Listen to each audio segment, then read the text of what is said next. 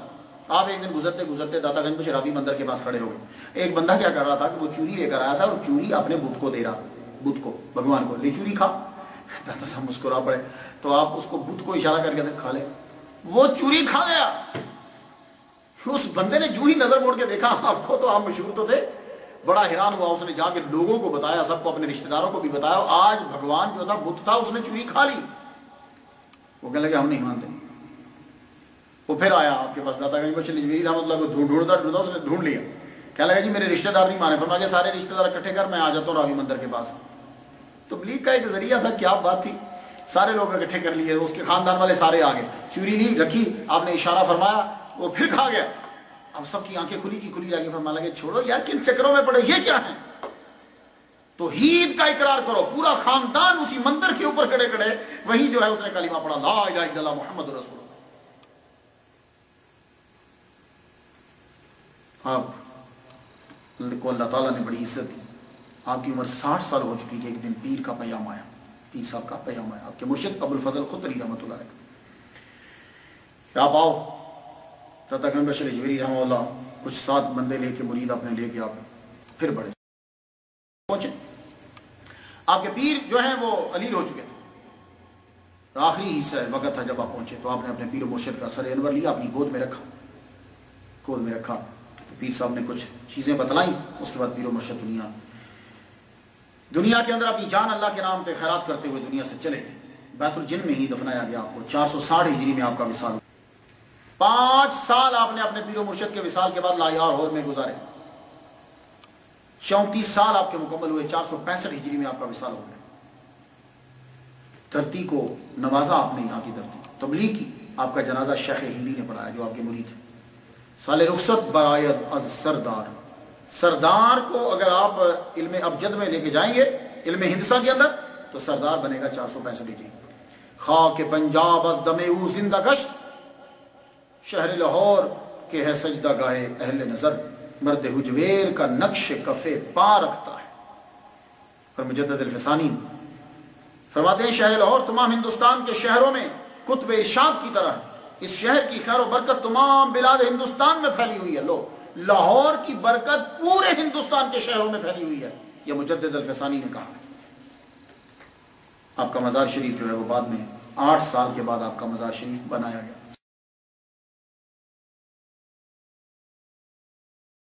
سادہ قبر تھی، 8 سال کے بعد ظہیر الدولہ سلطان ابراہیم بن سلطان مسعود غزنوی نے عمارت بنائی، اس کے بعد گنبد نہیں تھا۔ پھر ہر بادشاہ آتا رہا، اپنا اپنا نذرانہ جو ہے وہ دیتا رہا، کوئی دیوار بنا جاتا، کوئی آرائش کر جاتا، کوئی چیز رکھ جاتا۔ مہاراجہ رنجیت سنگھ اپنے دور حکومت میں عرس کے موقع پر 10,000 خرچ کرتا، اس نے بھی مسجد جو تھی وہ وہی اسی مسجد کو ہی تھوڑا سا بنا دیتا۔ مہارانی چاند کور یہ کھڑک سنگھ کی بیوی تھی، اس نے بھی اپنے دور میں وہ جو مسجد تھی اس کو بڑھایا، اور ساتھ ہی اس نے ایک چیمبر بنا دیا، ایک کمرہ بنا دیا جہاں بیٹھ کر لوگ جو ہے وہ قرآن مجید پڑھ سکیں۔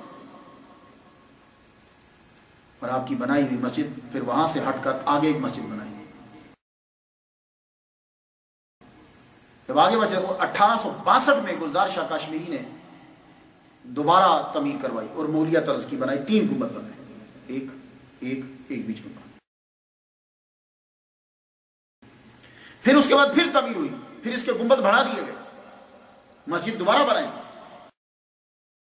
1868 میں حاجی نور نے داتا گنج بخش کے مزار پر گنبد تعمیر کر دی، گنبد۔ 1960 میں گورنمنٹ محکمہ اوقاف کے اندر ساری چیزیں چلی۔ 1978 میں دائیں بائیں توسیع کی، یہ پرانی مسجد 1978 والی جو ہے یہ میں نے دیکھی 1978 میں، وہی جو پرانی طرز کی کیسے دیکھی میں نے؟ میرے والد گرامی طالب حسین شاہ رحمۃ اللہ، ہر جمعرات کو بہت بڑی محفل ہوتی تھی دادا صاحب کی، بہت بڑی، اسی پرانی مسجد کے صحن کے اندر، اور جب کبھی بارش ہوتی تھی تو اندر ہوتی تھی۔ میرے والد صاحب جو ہے وہ 30 سال تک داتا گنج بخش اجویری کی اس محفل میں 30 سال تک تقریر کرتے رہے۔ 30 سال تھوڑے نہیں، تب میں بہت چھوٹا ہوتا تھا، سائیکل لینا بھی بڑی بات ہوتی تھی۔ میرے والد گرامی کے پاس سائیکل تھی، سائیکل کے اوپر بیٹھ کے جایا کرتے، میرے والد صاحب مجھے بٹھاتے،